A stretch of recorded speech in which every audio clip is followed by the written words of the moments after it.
My name's Mary Tevlin. I'm a product specialist for Gamblin Artist Colors. We're here, you're joining us live at the Gamblin factory in Portland, Oregon today. We're excited. We got a lot of great stuff to show you guys today. Not just the must-haves set, but a few of our special edition colors that are really unique to Gamblin, plus our newest oil painting medium, Gamblin 3-in-1. This is going to be a really special event. We've never done one specifically with 3-in-1 since it's such a new product. So you guys are going to be some of the first to see that in action here today. Before we dive in, we want to talk about just our goal for the talk. We're going to cover a lot of different topics, from color to medium to varnishing. But really, we just want all of you that are either watching live or watching later when this is recorded, we just want you to walk away with one useful tip or maybe several that will inspire you and get you excited to head back into the studio and get messy and get into some oil paint. So first, we have a talk about the history of oil painting, because it really does matter. Like, painting itself is such a rewarding experience. It really has such an enduring, nature to it. It matters. Painting always has mattered, and it continues to matter in the present day.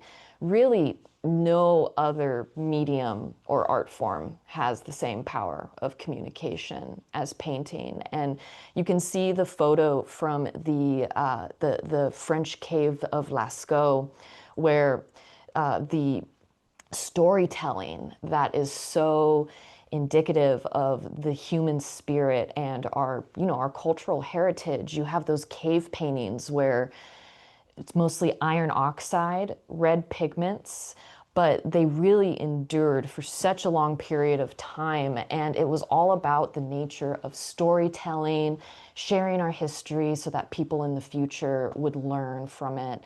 I would recommend Werner Herzog's Cave of Forgotten Dreams documentary for anyone out there that wants to learn more about the ancient cave paintings and the way that those are discovered and preserved. It's a very interesting topic on the very beginning history of painting.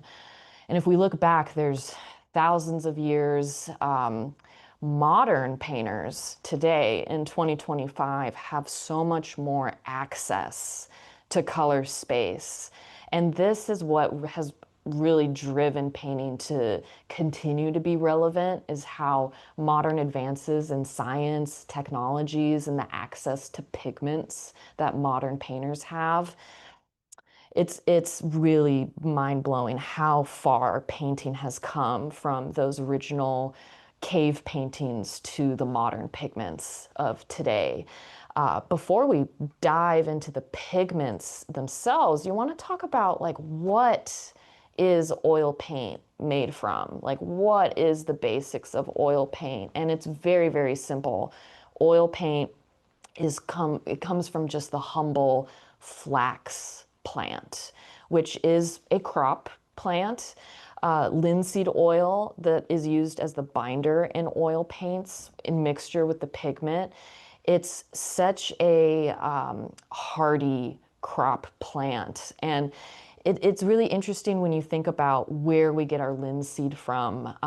Gamblin sources linseed oil from Montana, actually, is where we source our flaxseed that is used to make our refined linseed oil that goes into our oil colors. And it goes beyond that. You can think of how the linseed oil is in vitamins, oils, the linen we paint on, the canvas and the linen, that's woven into the fabric, and then how oil is just like such a classic medium. And that's why we often emphasize that with oil painting, since some of you may not know out there that Gamblin, in our 45-year history, we have always exclusively focused on oil painting materials and just oil painting materials to support oil painting We've never made acrylics or watercolors, and that was one of Robert Gamblin's missions at the beginning, was to make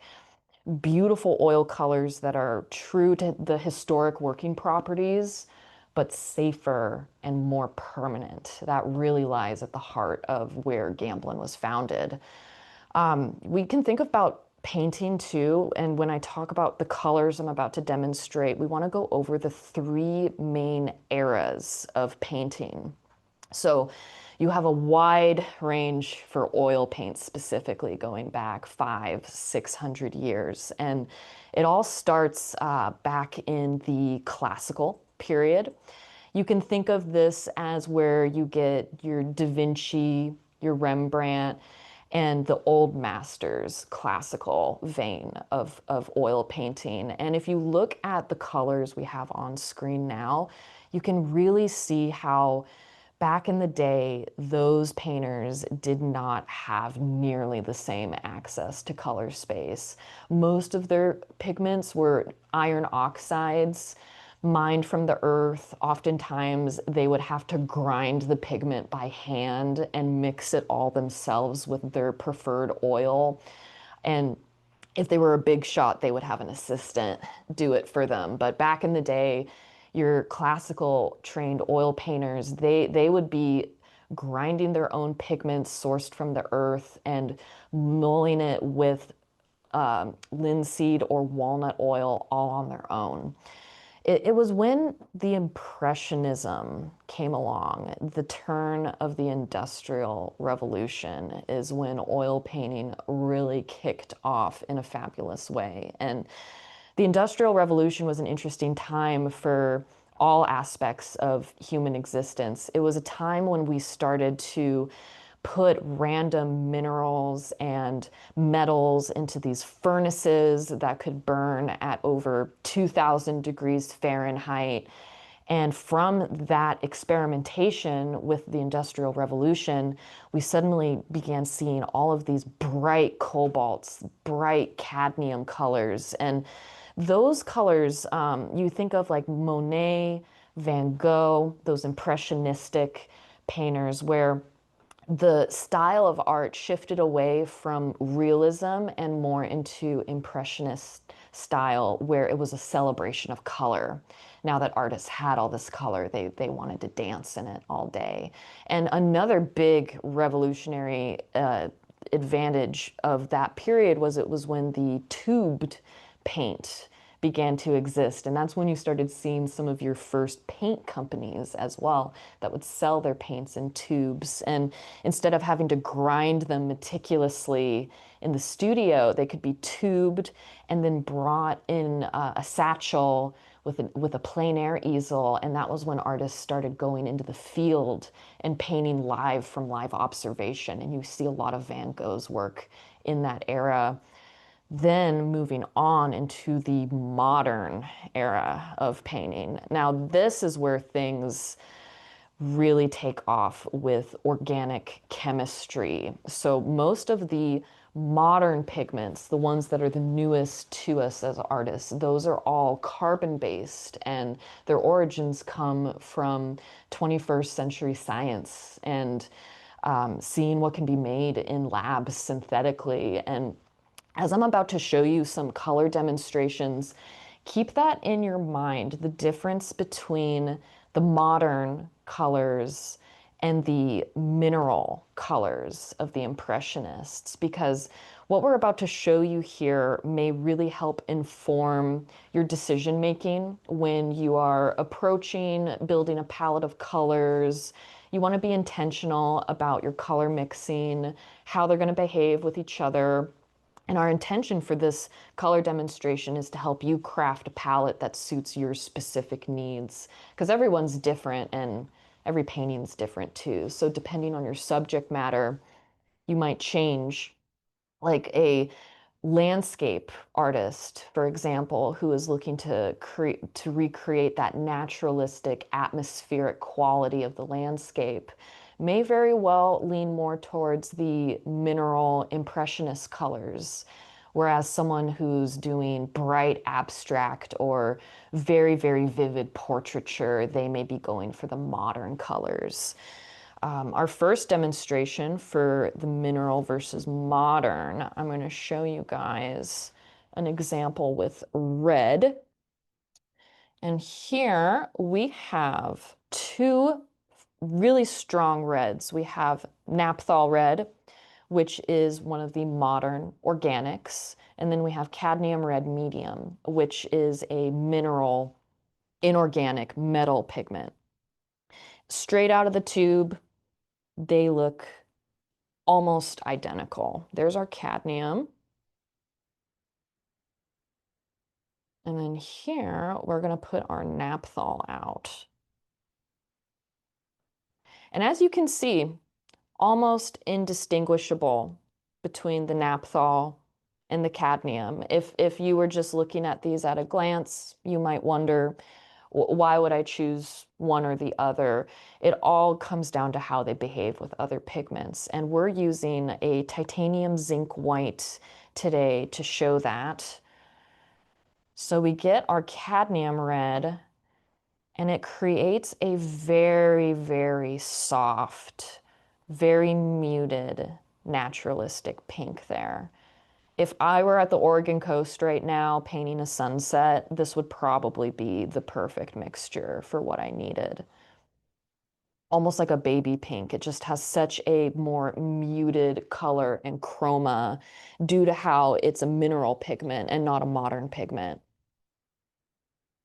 And then next, when we get to the naphthol, see how much brighter that is. It's like much more of a hot pink there. You get a huge difference in the color saturation. And one other modern organic white, I always, white and red combo that I'm going to show you guys is with quinacridone red. So we've seen a bump already from the cadmium to the naphthol, a huge increase in the intensity of the tint. But now we're going to see one that's even more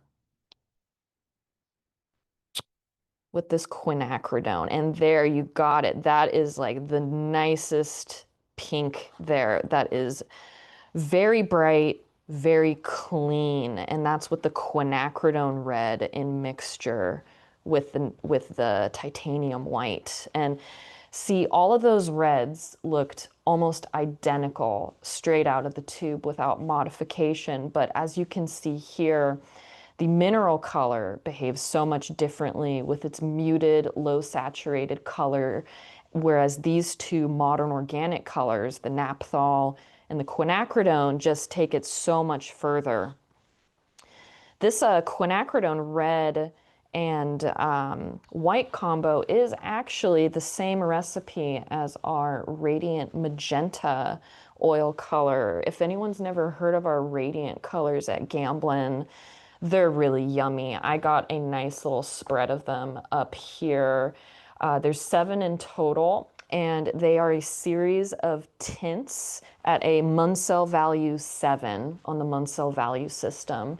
And you can see here, I was close in getting to that Munsell 7, but I didn't. I'm a little bit, I'd say, closer to a 6 or a 5. And that's one of the nice things about these radiant colors is how they're always mixed at the same color value, so it's predictable. And sometimes they're very helpful in place of pure white when you're looking to lighten a color and not have it go all chalky and get some nuanced color mixing with the tints. So all of our radiant colors are modern organic tints, and at our website you can see some really fun examples of how they're used in painting, both in mixture with other colors or to depict local color. They're fabulous, and we'll be seeing a lot of those radiants during today's talk. They'll be making several quick appearances. So that was just with white, but what about when you're mixing your secondary and tertiary colors? This is another example of when your choice between a mineral versus a modern organic pigment can make a huge difference. So next up, we're going to do a green mixture with you guys. So first, I'm going to show how a mineral inorganic mix will look. And for this, we have cadmium. Once again, cadmium yellow medium. And for my green, I'm going to choose Viridian.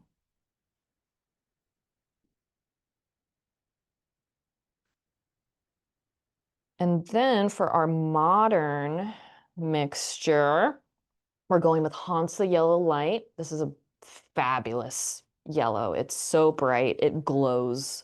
When we make this color on the mill, it is one of the most beautiful sights, the way it reflects light. It's a really, really great yellow. And phthalo green. Now, you guys might notice how I have a good amount of viridian here. When I'm doing my mixture with the phthalo green, I'm going to put significantly less of this green out. Probably half of the amount. I might have even put a touch too much, but that's okay. Just because a lot of these modern colors, the modern organic colors, in addition to being brighter, they also have a much higher tinting power in terms of their ability to overpower or influence a mixture with other colors. And phthalo in particular is notorious for this. If you get it on your hands, good luck. You will have phthalo green all over your house. For this reason, I often might recommend our 1980 versions. This is technically our student grade line, the 1980 colors, but they have the same pure pigments and the same careful attention to care, quality, and all of the quality that goes into our main artist grade oils also goes into the 1980 line. What makes 1980 different is that some of the pigment has been replaced with what's called marble dust or calcium carbonate. So it is not the 1980 I often recommend for phthalos, quinacridones, dioxazine purple because it is a bit more forgiving in color mixing. If you happen to get a little bit too much, it's not going to contaminate your entire palette. But back to the mixing. So our cadmium and viridian, oh, that's nice.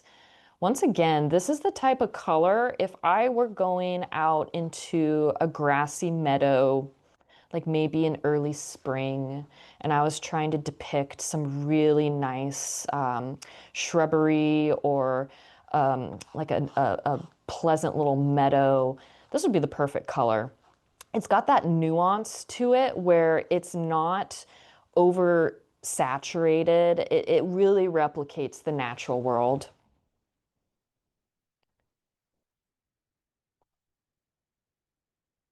And then meanwhile, this mixture, wow, wowza. This mixture here with the Hansa yellow light and the phthalo, you can just see how much electricity that has in comparison.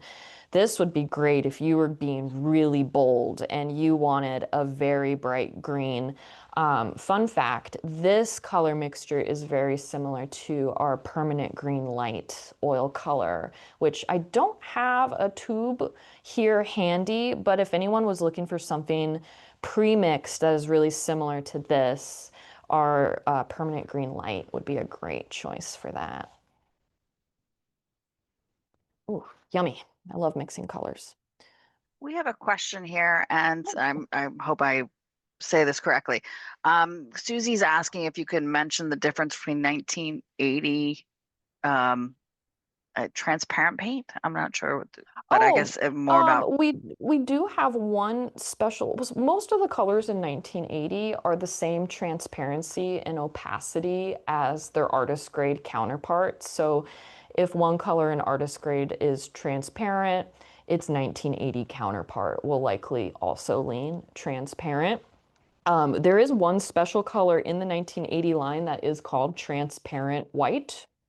And that is not in our artist grade white selection. And it's a really, really fun color that will lighten your chosen color without making it go opaque.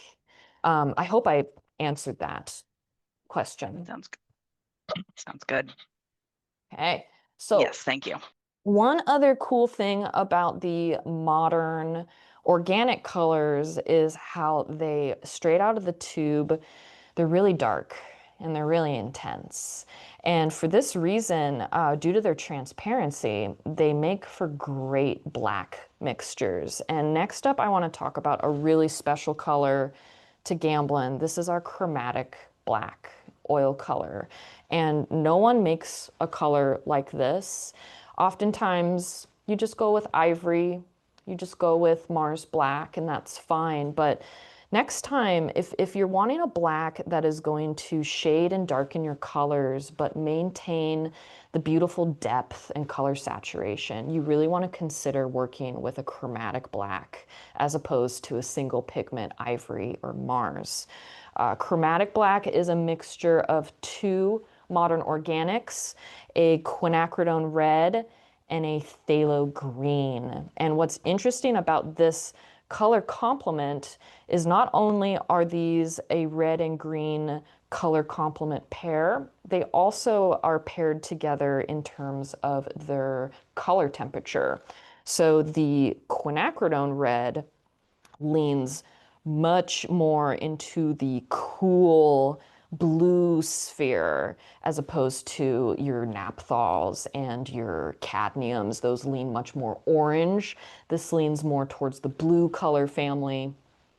Meanwhile, phthalo greens, the phthalo emerald in particular that we use for chromatic black has a lot of warmth to it. So you end up with a mixture that is not only color complements, but a dual warm-cool temperature bias as well. And they look really different straight. Oh, and here we go. We got the phthalo green on our fingers, folks. You got to be careful there. So here we're going to go with the red. And then next, we're going to go with the phthalo green. And when these two combine, you end up with a really true dark black mixture that is gorgeous for changing your colors, making them darker, but maintaining the depth of color within them. And that essentially is what makes the chromatic black so special. Sometimes you really have to work this mixture on your own and have the pigments develop as you are mixing. But if you get chromatic black, we've done it all for you. This is Which often green was that? a phthalo green Phthalo or green. phthalo emerald is another great option, which is a slightly warmer version of phthalo green. I love phthalo emerald. It's such a pretty color. Now, you guys might be wondering, I've been talking so much about this mineral versus modern. There's no issue if you mix them together. If you were to say, have a mix of both the modern and the mineral colors, you could have a palette where maybe your choice of yellow, you prefer the cadmium yellow as opposed to the Hansa yellow for your type of painting, but you still love your quinacridone red as opposed to a cadmium red. There's no issue if you mix and match the modern and the mineral colors together. In fact, you can see some very interesting different combinations that way if you were to have a blended palette of both. Anyone out there that's looking for a really great suggestion of that, there is a video by Robert Gamblin on our YouTube page. It's called Navigating Color Space. Navigating Color Space with Robert Gamblin. It's about a 20-minute video and it's It's kind of old. It's from the late 90s, so it's got that retro vibe to it. But check that out because Robert's palette in that video is a blend of both modern and mineral pigments, and it's really interesting to hear his thoughts on color space.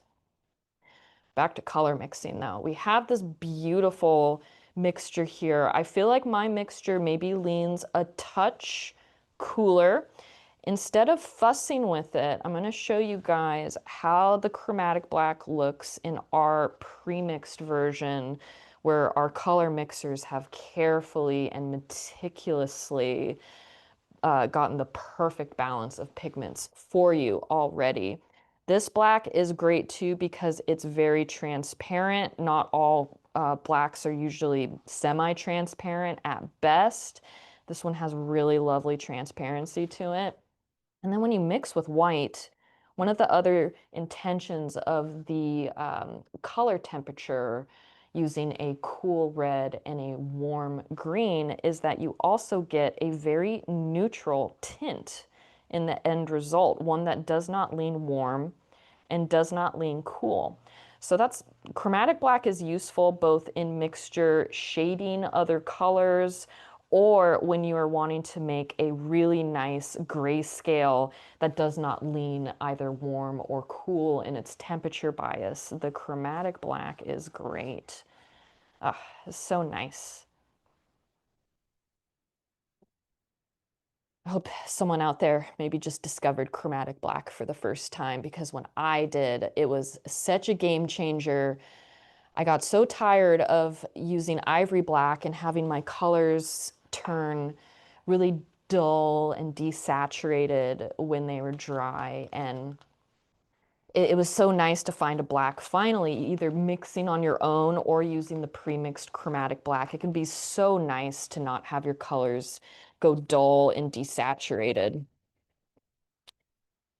So a lot of this stuff is at gamblincolors.com. We have a great article there that has that goes over the mineral versus modern colors under the experience color section of our website.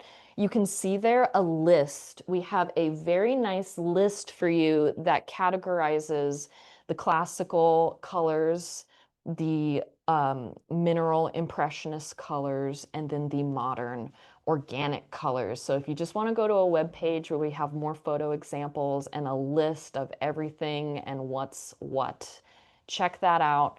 And gamblincolors.com itself has a wealth of information at it where I'm sure you will learn a thing or two more after this demonstration as well. Before we switch gears, was there anyone out there that had a color related question that they maybe wanted to ask before we switch into mediums?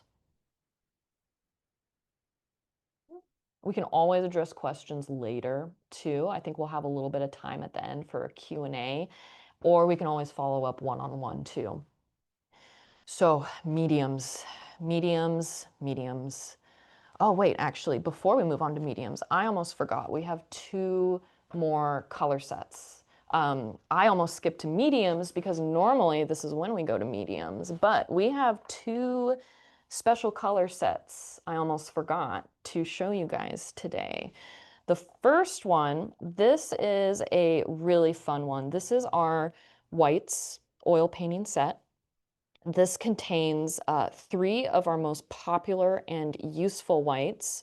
We have cool white, warm white, and titanium zinc white included in this. Sometimes people don't stress the white. They just go with titanium, which is fine, but it's fun to explore all the possibilities with your chosen white. The white that you choose often influences so many aspects of your painting, from the transparency, the color temperature, the feel off the brush. All of these things are worth considering when you are selecting the white. We often recommend titanium zinc white, and I had it in those previous examples because it's a really good mixing white. It works really, really well in terms of how it doesn't overpower colors as much as the pure titanium white does. But the special ones in this set are our warm white and our cool white oil colors. Now these are based in titanium with safflower oil as the binder.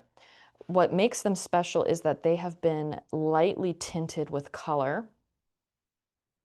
In the case of warm white, we use a very small amount of Hansa yellow pigment to give it this beautiful, almost like cream cheese frosting color, is what it always reminds me of.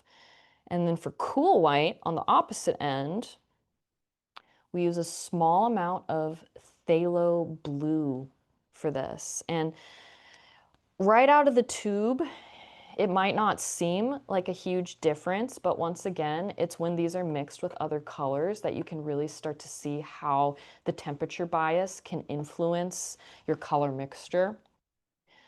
Torrid gray is what I'm going to use for this example. If any of y'all have not heard of torrid gray, this is one of probably the most unique colors we make. The name Torrid actually comes from the air filtration system here at Gamblin, our Donaldson air filter. Basically, it's a giant machine in our factory that sucks up all of the dry pigment that is in our mixing area and traps it and collects it so that our wonderful team of 25 people that are below us right now as I present, they work safely, they're not exposed to any pigments that are not safe to breathe. And once a year, we have to clean the filter of the torch machine. And instead of seeing all of that pigment go into the landfill and go to waste, about 20 years ago, Robert Gamblin decided, why not mix that back up into a batch of paint? Which is really fun. So Torrid Gray is our annual recycled gray color. It is a mixture of all of the pigments comprised over an entire year at the Gamblin factory. And for that reason, it's always different. That's one of the real beautiful things about it. Every year it's different. Some years it leans a little bit warmer, other years more of a green. I've seen it look more like a mauve brown shade. And even color to color within the same year, Torrid Gray can vary. Right now is actually the promotional period for Torrid Gray because since we only make it once a year, we can't sell it. It's always available as a free sample. That's right, a free sample. You can't buy this color. And Plaza actually has Torrid in stock now. So if you're stocking up, right now is a great fall promotional period to stock up on your Gamblin paints if you want any special colors. And you can get your free Torrid Gray as well with your purchase, which is really fun. I'm going to use Torrid to kind of show how these colored whites work. So this year's Torrid is really a nice middle value gray. There's that with the cool white and Torrid gray.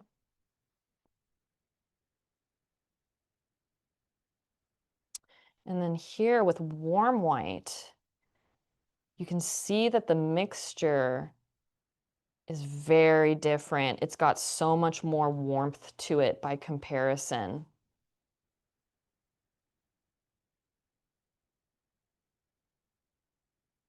Whereas the cool white definitely leans more into that colder territory. Some other fun mixtures.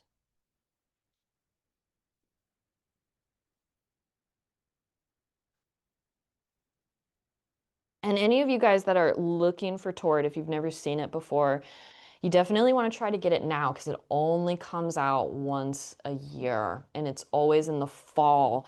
Kind of back to school season coming up on Labor Day is usually where you can expect to see it.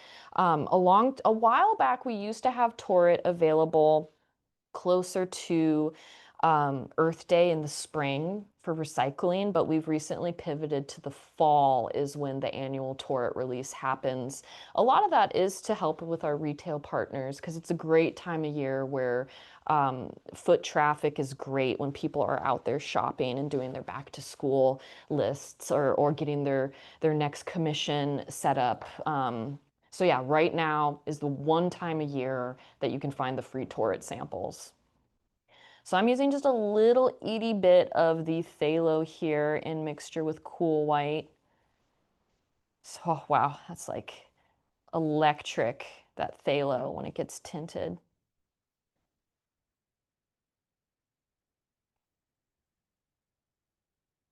And then here, you can see how much differently that warm white affects the phthalo. Looking between these, there's so much more warmth here. So let's say you were doing a Caribbean scene, you probably would want this warmer mixture as opposed to the cooler one.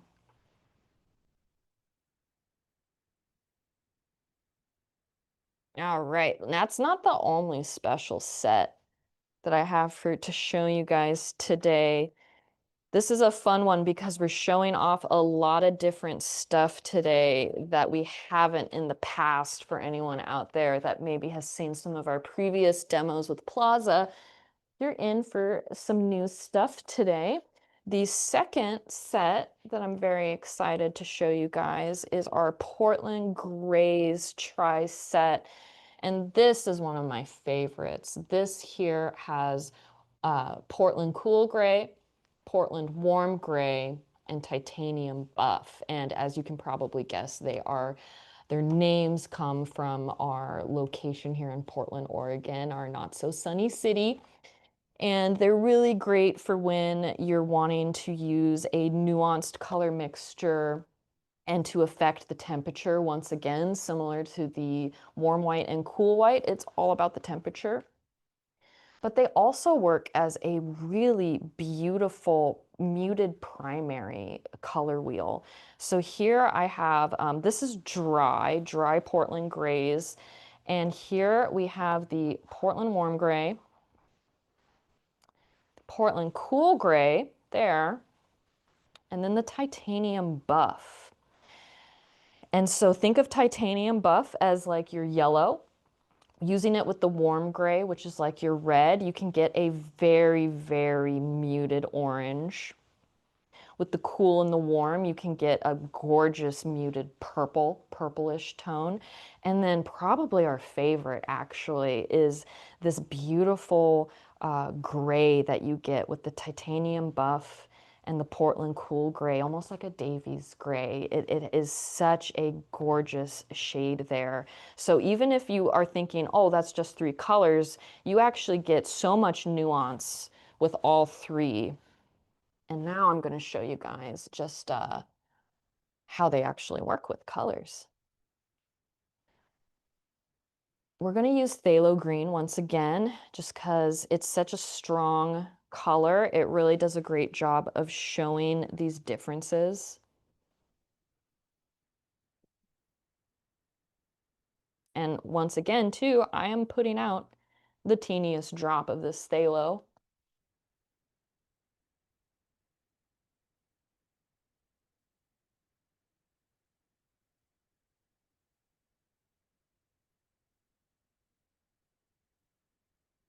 There's our titanium buff.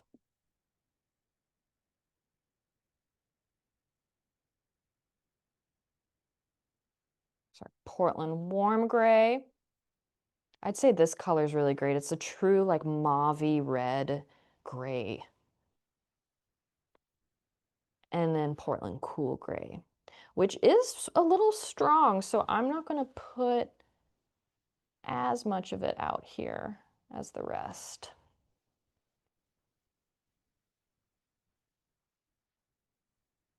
Starting with the titanium buff, you end up with, ooh, wow.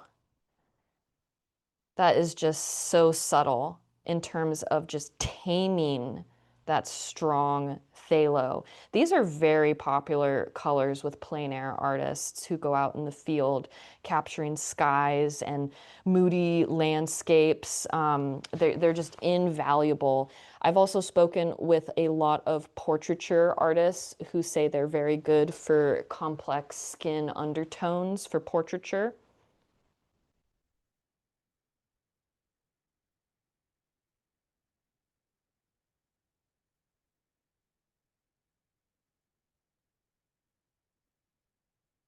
And then finally, the cool gray here at the end. Now look at that. Look at the complexity now that you would have in your kit by using these. Now you can technically mix the Portland grays on your own, but they're very complex in terms of how they're multiple pigments.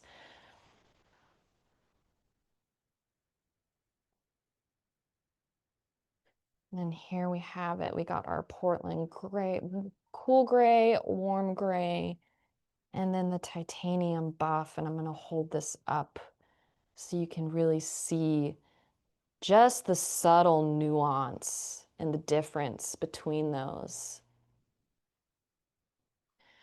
One other fun thing I always mention about these sets, the white and gray sets, along with our main classical artist grade set, is that they actually come, when you open this up, the packaging is a pre-primed wood panel that already has been gessoed and is ready for you to take your new colors out on a test run.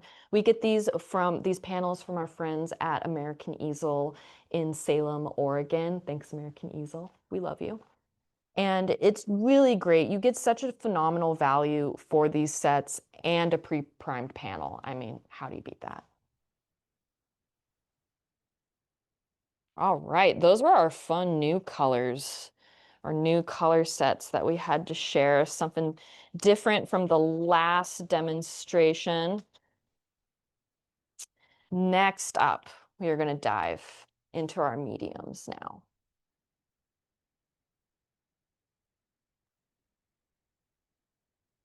So, mediums.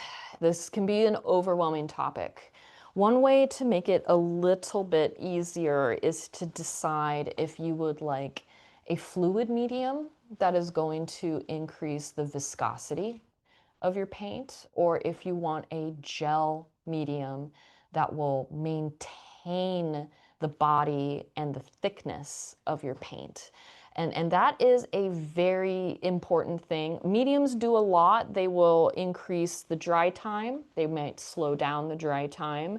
They definitely add gloss a majority of the time, so keep that in mind. And our next part of the demonstration is going to show a few of the mediums that are enclosed within your must-have set. You get a little bit of everything in this set today, a little sample of multiple different products. So we're going to go over everything and more. So our three most popular fluids are linseed oil, the traditional, Galkid Light, which is our fast drying fluid, and then solvent-free fluid, which is a little slower drying than the Galkid Light, but faster than linseed oil. I call it the Goldilocks of fluids. Not too fast, not too slow. It's just right. But they're pretty similar in their viscosity. I'm going to show them here on the palette. And when I'm doing this, I'm just pouring out a little bit of medium. You might be wondering that, how much can I add to the paint? How much medium is safe to add to the paint? Our rule of thumb is use as little as it takes to get your desired flow, your consistency that you want off the brush. The main negative consequence, if you do add too much of any extra oil to your paint, is it can promote more yellowing properties when your painting ages. So keep that in mind. The more of an oil you add, the more you're changing the way that will influence the color as it ages. So here we got linseed oil, Galkid Light, and solvent-free fluid. Very similar, but they have slightly different characteristics here to show you. And let's go with not naphthol. Let's use quinacridone red for this part.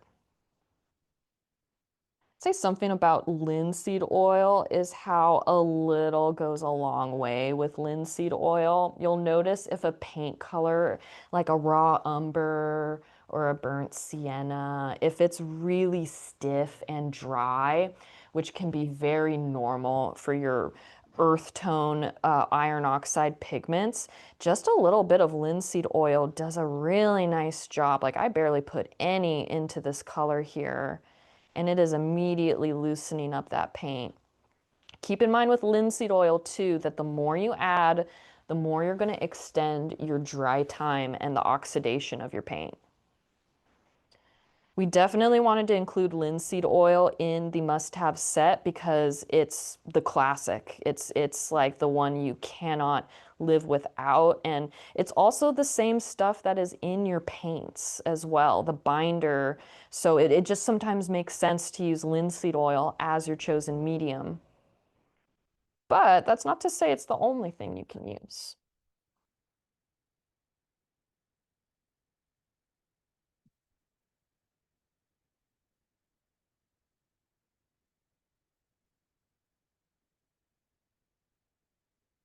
So the one in the middle here, that's Galkid Light.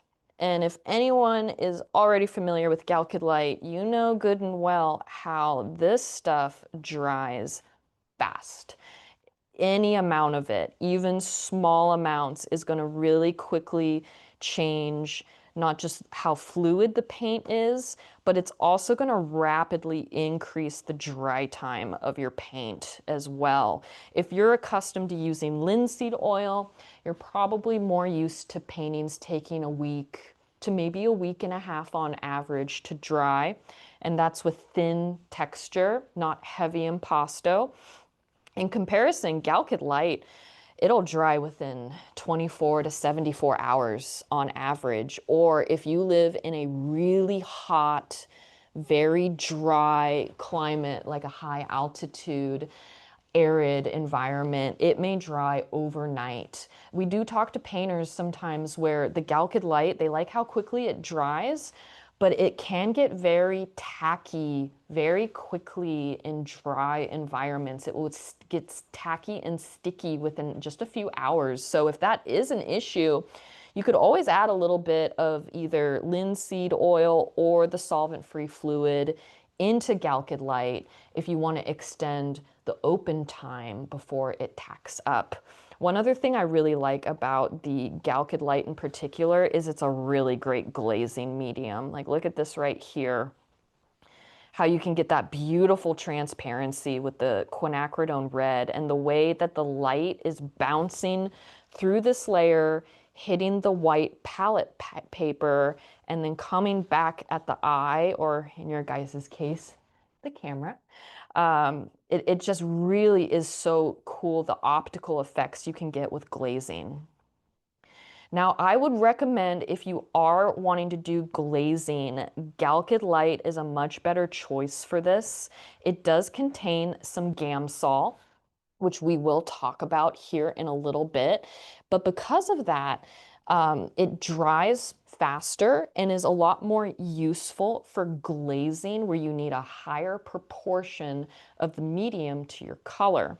The thing about both the linseed oil and the solvent free, since neither of them contain any solvent, they're like pure fat oil. And if you tried to use a generous amount of them for a glaze, you could end up with a very long dry time result if you were to do that. So for those wanting to experiment with glazing and kind of the classical indirect style of painting, Galkid Light will be your best friend, and it will take your paintings further, faster, which is one of the, sometimes when you're under a deadline, you got those Christmas commissions coming up right around the corner, guys. It'll be here before we know it.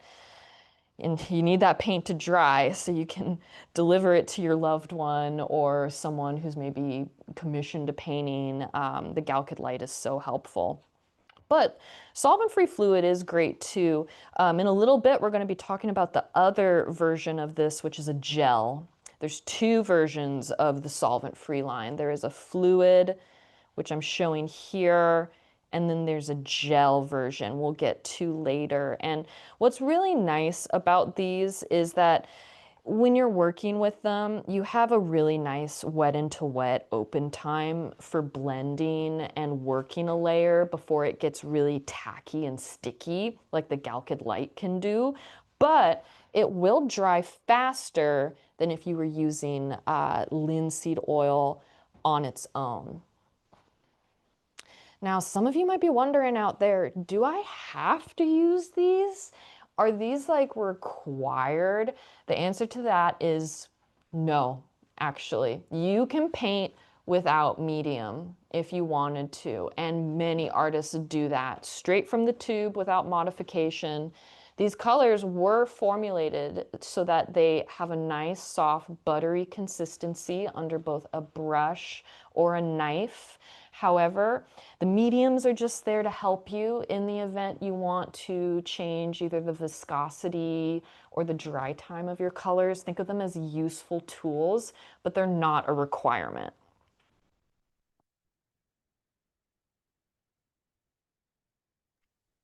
What's the Caref drying time of the solvent-free fluid? Oh, good question. So here I kind of have them out of order. We have linseed oil here, which is your slowest. That may take a week to a week and a half on average.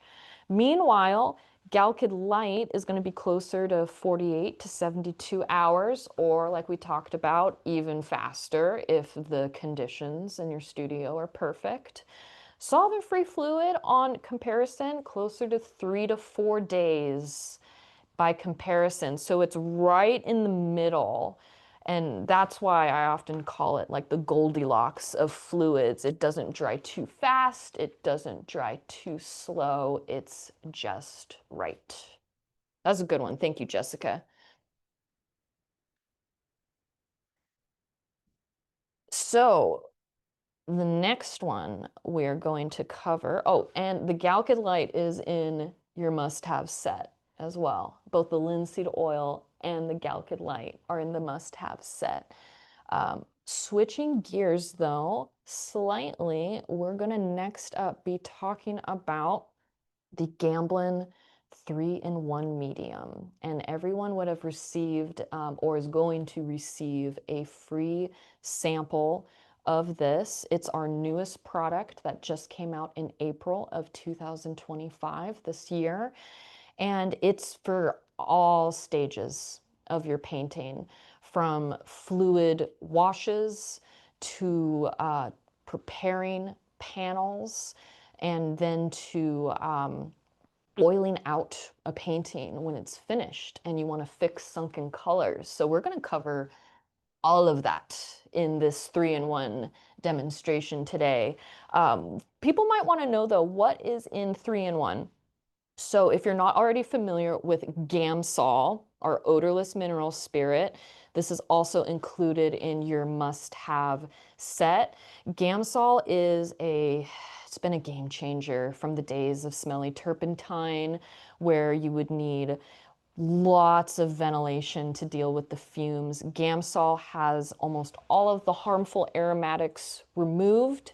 You do still need to have some ventilation when you're working with Gamsol or mediums that contain Gamsol, but that could be as simple as cracking a window and having a fan going. In fact, that would be the easiest way, is to just have a fan near your studio setup, blowing air away from you. Because oftentimes the most amount of solvent that you're breathing in is coming out off of your palette, which you're hovering over. So make sure you do have ventilation when working with Gamsol, but it is wonderful for brush cleaning.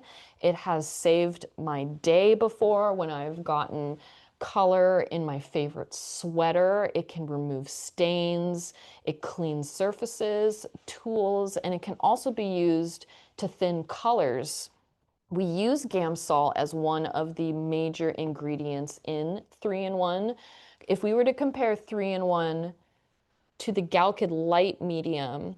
3-in-1 is very similar in that it has a similar dry time, but it has more Gamsol in it in comparison to Galkid Light.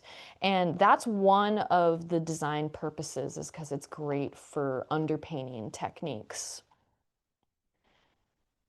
All right, so first though, we're going to talk about the first use of 3-in-1, which is for panel prep.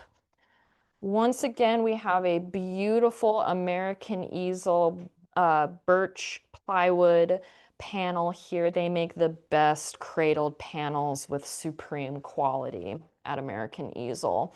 And you really don't, you wonder like, how do I prime a raw wood panel? There are so many ways you could go about this. A lot of people stick with acrylic gesso, which is just fine. If you're a fan of acrylic gesso, that is a-okay. The main difference though, if you switch to using oil-based materials to prime your surfaces, you're going to see a big difference in the absorbency of your substrate that you paint on.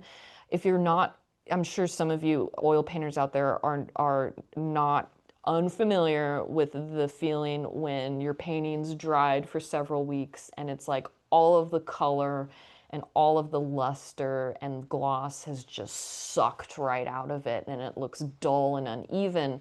A lot of that could be due to the substrate itself that you're painting on and the way it was primed, because most acrylic gessos are pretty thirsty, pretty absorbent, which is fine for certain techniques if that's your preference. But I would encourage anyone out there, and oil painters, if you've never worked on an oil primed surface, it can be a really great game changer for how your colors dry.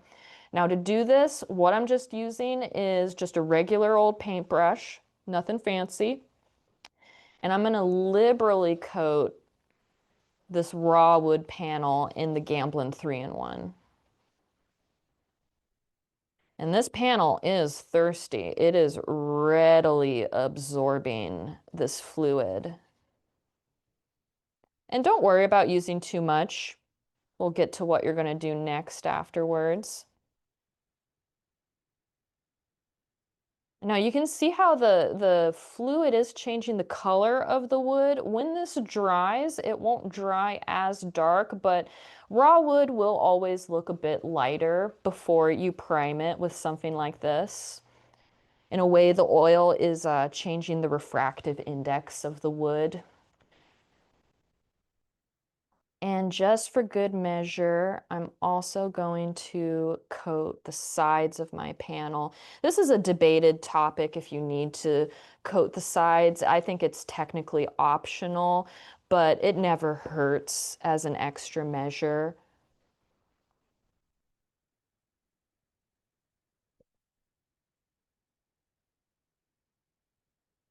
And we're just doing a nice, healthy coating. Might even get a little extra on there. It's almost entirely absorbed at this point, but what we are going to do after liberally applying the 3-in-1 to our panel, you don't want to just leave it on there, especially if it doesn't absorb as readily as this one did. For good measure, you don't want to leave an excess amount on. So after you've applied it, get yourself a nice rag or an old t-shirt material and just wipe off the excess. This will also help make sure that it dries properly, which is usually within 24 hours. Get my sides. And yeah, then this will dry. And what's really fun about this is that if you wanted, once this is dry, you could prime it more with something like Gamblin Oil Ground, an oil-based primer. If you want a bright white surface, you can do 2 really thin coats. You want to give the panel at least a day or 2 for the 3-in-1 to dry before you put the oil ground on. And then the oil ground itself usually takes 2 to 3 days on average for the primer to dry. We're not going to demonstrate the oil ground primer today just because we have so much to cover, and as much as we'd love to, we can't, but we do have a fantastic video at our website on oil ground. And I believe in some of the past recordings of our talks with Plaza, we do an oil ground demonstration that's really fun. One other thing though, you don't have to put a primer on your panel after you've used 3-in-1.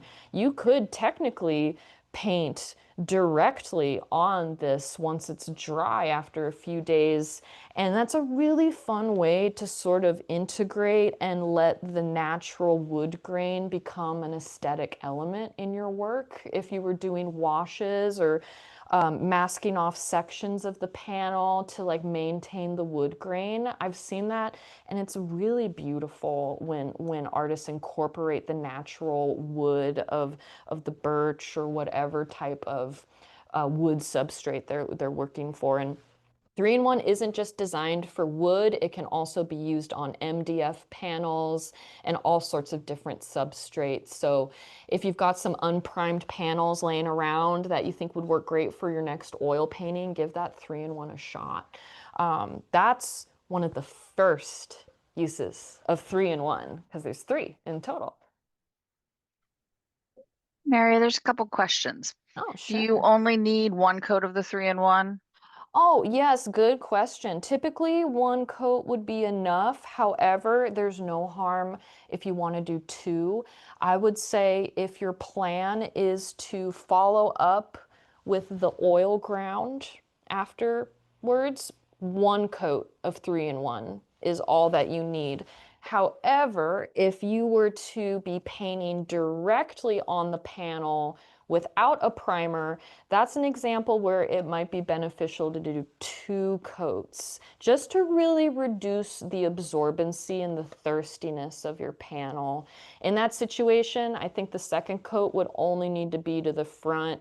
It would not need to be to the sides unless you were planning to have your painting wrap around and you're going to paint the sides of the panel as well.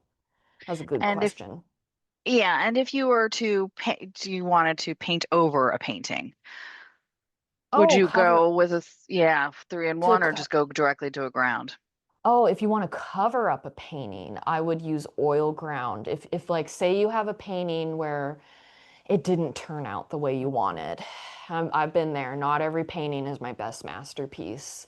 And sometimes you might spend a lot of money, a good money on a high quality canvas or panel and don't want to see that go to waste. So one of the other things about the oil ground is it can be used to cover up old paintings so you can reuse the surface. And I believe that was actually what happened here with this canvas is it was a failed painting that was then covered up later in oil ground. And what's kind of fun, if you do 2 coats of the oil ground, you get a white surface, but this is just 1 coat of the oil ground where we have little remnants of the old painting remaining from that. And since this is already primed, we're going to show you guys how 3-in-1 performs as an underpainting wash. For this, I'm going to use raw umber, which is a really classical, really great choice for an underpainting wash or a tonal layer. Now, if you're using raw umber or another iron oxide color for your underpainting in mixture with 3-in-1, you can probably expect things to dry very quickly for your underpainting within just a few days on average, or even faster if you have really good airflow and low humidity in your studio. One of the other great things about 3-in-1 is you can add quite a bit of it to the paint. It's intended to be used that way for very washy, very fluid techniques where you add a lot of flow. And since compared to the Galkid Light, the 3-in-1 has a lot more Gamsol in it. So it just kind of imparts that really watery consistency for fluid washes where you can get a lot of flow with the paint.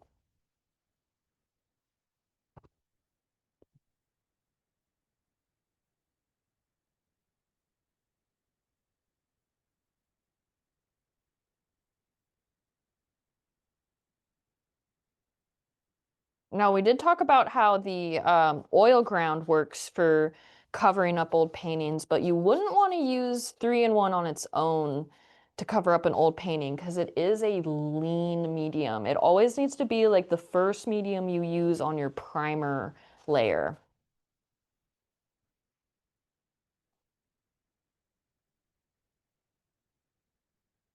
And what a lot of artists often do is they will kind of stain their painting with the 3-in-1. And this way, you're not working on a bright white canvas. This can be really useful for oil painting because if you start on a pure white canvas, the starkness and the brightness can make it hard to actually see your colors. So thinning with 3-in-1 is a great shortcut.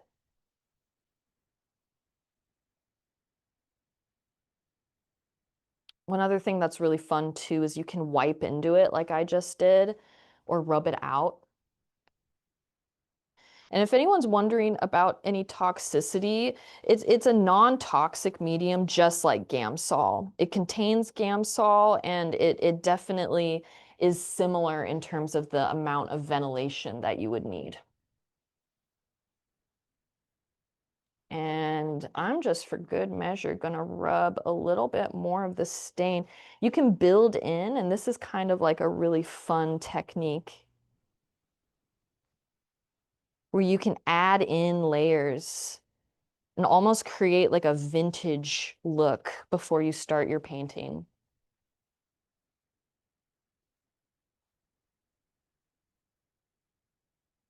All right.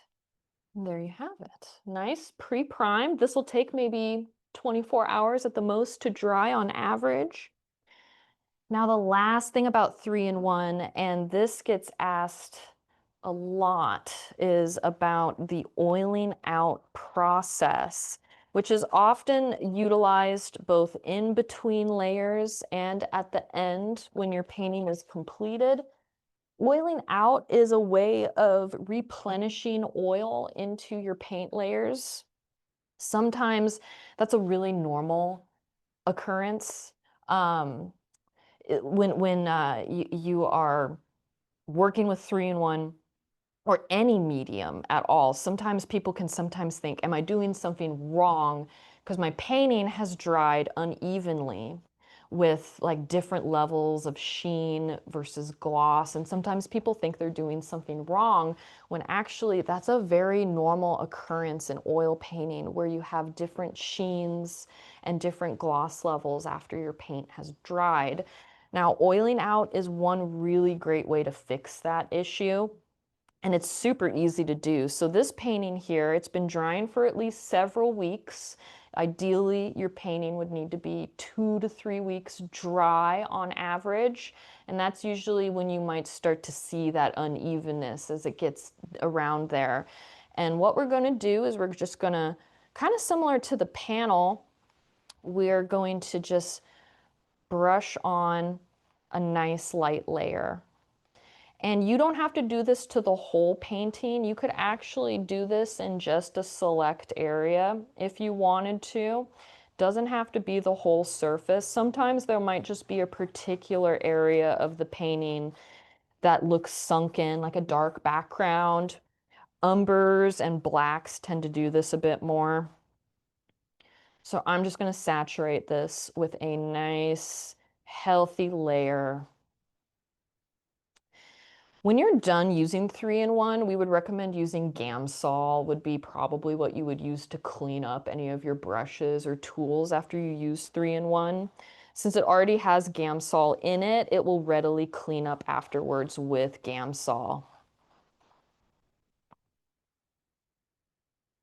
Okay, now normally I would wait 5 minutes at minimum is usually what I would wait if I was oiling out a painting. I'd set a timer on my phone and go do something for a few minutes and then come back. No worries if you let it sit for longer, but this will start to tack up if you go more than a half hour to an hour. So do set a timer and remind yourself, because the oiling out process isn't just covering your surface with oil. You actually want to come back in with a soft rag and very gently wipe off what doesn't readily absorb into your painting layers. Because oiling out is a bit different than a varnish application, which we are going to get to towards the end of this demonstration, since our Gamvar is also in your must-have set. But think of oiling out as different than varnishing, because the whole intention is to get oil into your thirsty, dry, patchy layers of the painting, rather than a varnish, which is a top protective coat. Oiling out is feeding oil and rejuvenating the layers. Some people also call it oiling in or oiling out. It's a really useful technique for all types of paintings when you're looking to control the surface quality. And it can also help if you have a painting that's really thirsty. It's never a bad idea to oil it out before you varnish, because it can help ensure that your varnish isn't going to dry unevenly and patchy as well. And we're going to get to varnish in just a little bit. But first, we want to cover our cold wax medium. One of the other items contained in your must-have set is cold wax. Before I leave on the topic of 3-in-1, just so you guys all know, we have a great webpage at gamblincolors.com that is chocked full of differences. Also about our other oil painting mediums, if you want to learn the difference, like what's the difference between Galkyd and Galkyd Light? I can answer that now. Galkyd Light has a little bit extra Gamsol in it, and then the 3-in-1 has more Gamsol in comparison. A lot of info is at the Gamblin website too for you guys to learn and explore more. And the ingredients of 3-in-1 are all at the website, but it's very simple. It is Gamsol, the alkyd that's in our Galkyd mediums, a soybean oil, and a small amount of safflower oil as well is contained in this. Okay, switching gears. We're switching gears now to cold wax. Cold wax is fun. Cold wax is different from any of the others that we've done, and it for good reason. Unlike all the others, it will add a matte quality to your paint. Instead of adding gloss, it is going to add the opposite. It's going to make paint chunkier and less glossy. And you can see here how it has a very interesting texture to it. It doesn't even come off of my knife here as I rotate that around. And mixing it in here with some radiant violet, we start to get a mixture that is really fun. So much texture there with that it imparts this just impasto quality. Keep in mind that the wax medium itself is just beeswax and Gamsol, nothing else. So it's not a very flexible medium when used with your paint. For that reason, we would highly recommend working on panel supports, rigid boards, as opposed to those of you who might commonly use stretched fabric. The cold wax is not ideal for stretched fabric due to how it doesn't have the same flexibility as the other mediums do. That's not the only way that you can use it though. You can also use it to modify those really glossy mediums like Galkyd and Galkyd Light. I have a little example here that shows two mixtures of black, where here on the left side, we have cold wax mixed in, and on the right is regular Galkid. And you can see that they dry to a much different sheen level with that cold wax included in the mix. So not only can it just go straight into your paint, it can be used to modify glossier mediums to suit your different levels of gloss versus satin versus matte. So it's really useful. Then it can also be used for varnishing both oil paintings and watercolors. And I've actually, this watercolor painting here has already been varnished with cold wax, so we don't need to do a full demonstration on it. But for any of you watercolorists out there, I know you're out there watching, and maybe you've never heard of this before, maybe you have. The wax does a really nice job of sealing watercolor paintings. You would just get a little bit on your cloth, just a tiny amount, and then really lightly buff it onto the painting. This will do a couple things. It will unify the sheen of a painting to a flat texture. It's really mild, so it won't hurt the paint. And it just does a really subtle effect on the end result. Noteworthy, though, is that this does not provide the same UV protection as museum glass would. So if that is what you're looking for, cold wax won't do that, but it will serve really nicely as a protective layer against dust, dirt, grime, spills. Yeah, the cold wax, though, there's so many uses for it. A lot of people just think it's just to be mixed with the paint, but actually it has other applications. Cold wax itself has become like its own genre, if you would, where people are proclaimed cold wax artists. And you might be wondering, is there a limit to how much wax I can use? Technically, no.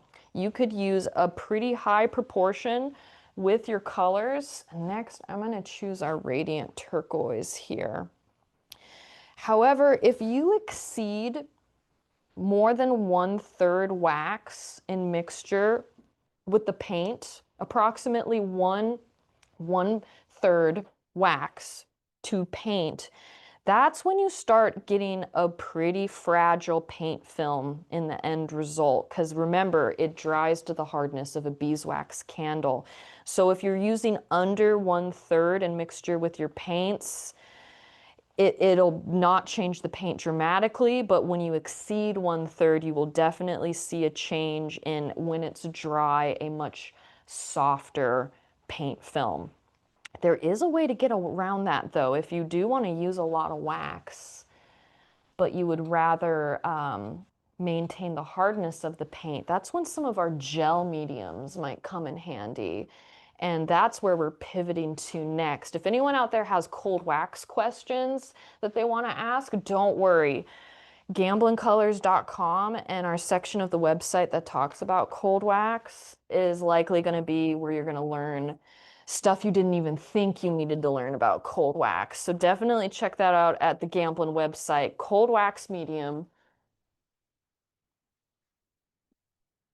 Wax thickens paint, but our gel mediums also do the same thing. And that's what we're going to cover briefly here before we dive off of the mediums topic. So why use gels? Like we covered earlier, it's perfectly fine to use the paint straight out of the tube with no modification. But sometimes you might just want something to juice up the paint a little bit, but still have it maintain the body and the thickness of the paint. So here, similar to the fluids, we have three. The first one is Galkid gel. This is the thickest of all three. It does the sharpest marks and maintains body the most.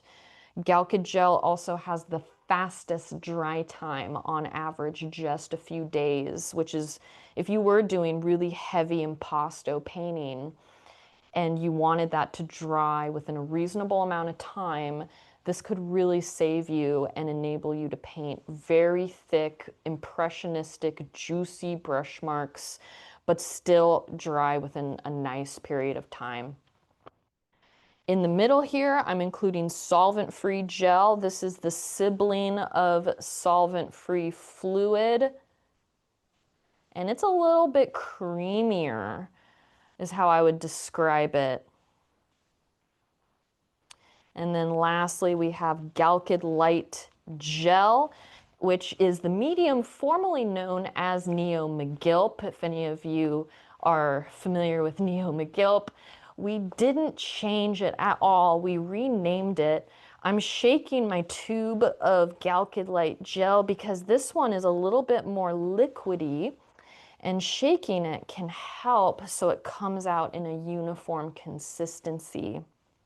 What really sets gels apart from liquid, I think, is how you maintain the hand of the artist when you work with gels as opposed to fluids.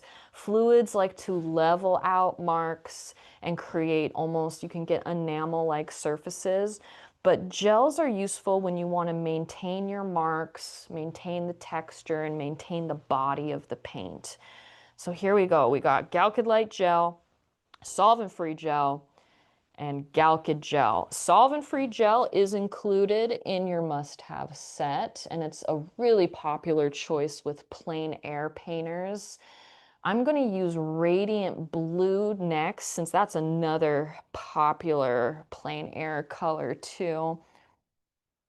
We call Radiant Blue Sky in a Tube. It's just really yummy blue.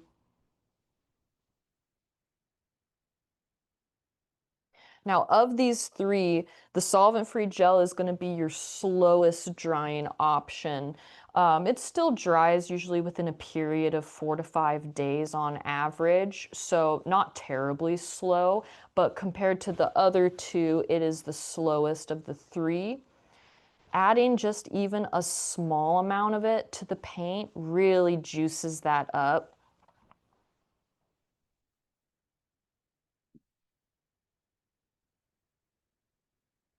Some really nice consistency. This can really help with those drier colors like raw umber or your siennas or your ochres. Now, Galkid Light Gel, meanwhile, which used to be called Neo McGilp, this one has a little, it dries faster than the solvent-free gel, maybe a day or two faster in comparison, but it has a softer, silkier feel. It's not as thick as the other two, and it has just a more slip off the brush, if you would. This is another great choice for glazing, is the Galkid Light Gel. So your mixture here is going to be a little bit soupier, not as thick as the other two.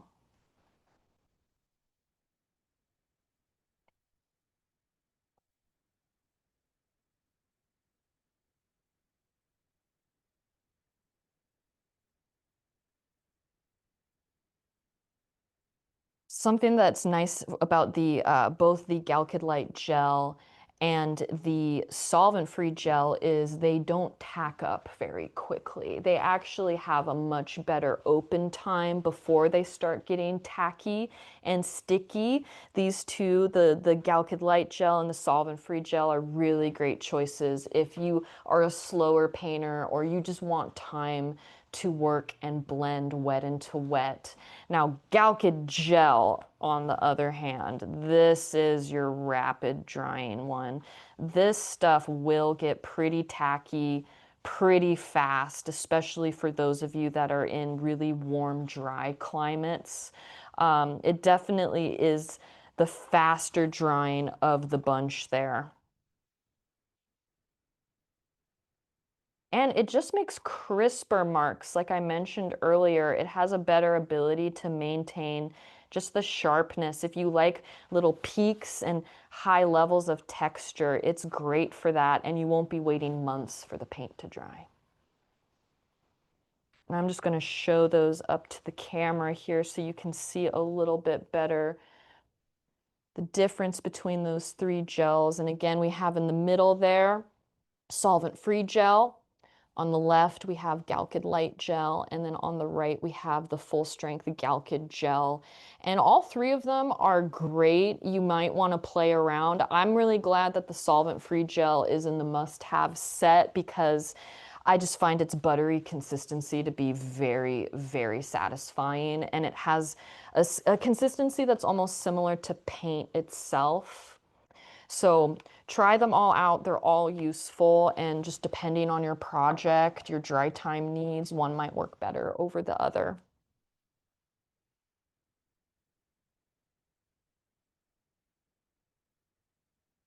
Lastly, with mediums, and I don't think we have time to show this, sometimes artists might combine the cold wax with the Galkid gel for a very fast drying impasto medium. And this does bear the mention how all of the Gamblin mediums are compatible with one another. They can be mixed with each other, and you can experiment with using different ones at various stages in your artwork, switching between them. If you want to learn more on that, our website does have, it's chocked full of a bunch of information about mediums. And if you ever want to do a deep dive one-on-one, we are available to help people because mediums can be an overwhelming subject. And for those of you that do like to paint just straight from the tube without medium, that's perfectly fine too. Just think of the mediums as like a nice shortcut to kind of help you get there faster. All right, so our last section of the demonstration is going to be on varnishing, which is the last item we're covering in your must-have set is Gamvar Picture Varnish. Gamvar is, we call it one of the easiest ways to make your painting look better. And that's for a reason. It does a great job of adding gloss, or if you use the satin or matte versions of this varnish, it can reduce gloss when it's not wanted. It also provides a protective layer for your painting over the many, many years or decades that it's on display. Any dirt or dust is going to accumulate to the varnish rather than accumulating to your painting itself. One other great feature is how the Gamvar is easily removable with Gamsol in the event that you decide you'd like a different finish, maybe you want to make changes on the painting, you would want to remove the varnish first with Gamsol before you do that. And fortunately, it's a breeze to remove off paintings. But then a lot of you are probably wondering, well, how long do I have to wait when my painting's finished? How long must I wait before I can put this varnish on there? Traditional methods or Damar style varnishes usually required 6 months to a year for your painting to cure before you could safely apply a varnish. And then when Gamvar came around in the early 1990s, it was a huge game changer because usually you only need to wait a handful of weeks for your painting to dry before you can safely apply the Gamvar. A lot of that is due to how the Gamsol is so mild, but also the resin itself, a synthetic resin that's used in Gamvar. It was originally, Robert Gamblin originally discovered it when he visited the National Gallery of Art in Washington, D.C., and found out what the conservators there were using for their varnishes. And that's how he brought Gamvar to the market in the early 90s. This painting here by Derek Harrison is very, very thin paint, hardly any texture at all. A painting of this style would probably be ready to varnish within 2 weeks. A painting, however, though, that has thicker texture, much more heavy impasto, may require closer to 2 months. And the heavier the impasto is, the longer you may have to wait. If you're worried, just check it with your fingernail, lightly pressing into a thick area. And what you're checking for is that it's not squishy, that it's firm. It doesn't need to be brittle like a bone, but it should be firming up in the thickest areas of paint application. The Gamvar varnish brush is a great tool we came out with our friends at Trikel, and it is a fantastic varnish brush. It's not the only brush that you can use, but it serves as the example of the best one to find, which is a very thin, very flat brush with slightly softer bristles to it. Definitely check out the Gamvar varnish brush. Easy to clean with a Gamsol after you've used your Gamvar, and we'll get more on brush care later.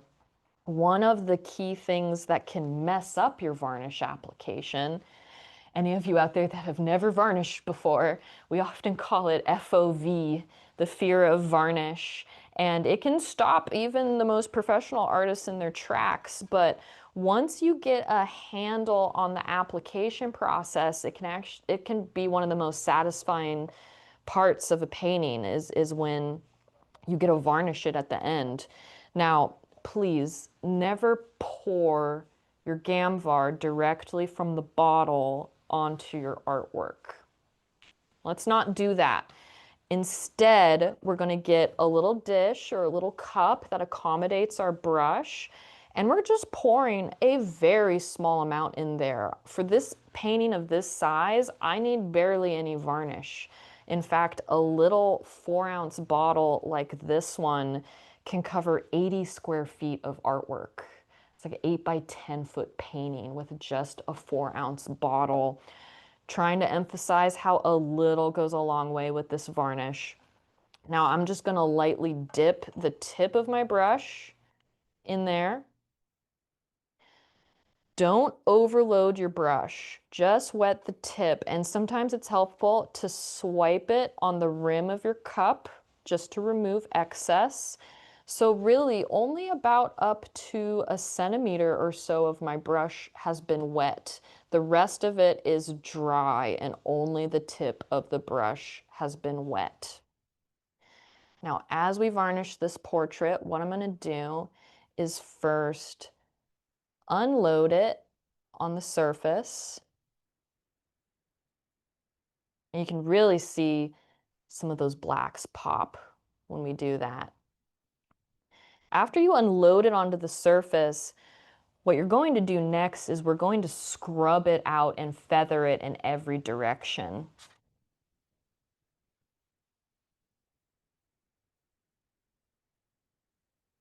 So unlike other varnishes you may have used or seen in the past, the application is not a very uniform horizontal or vertical approach.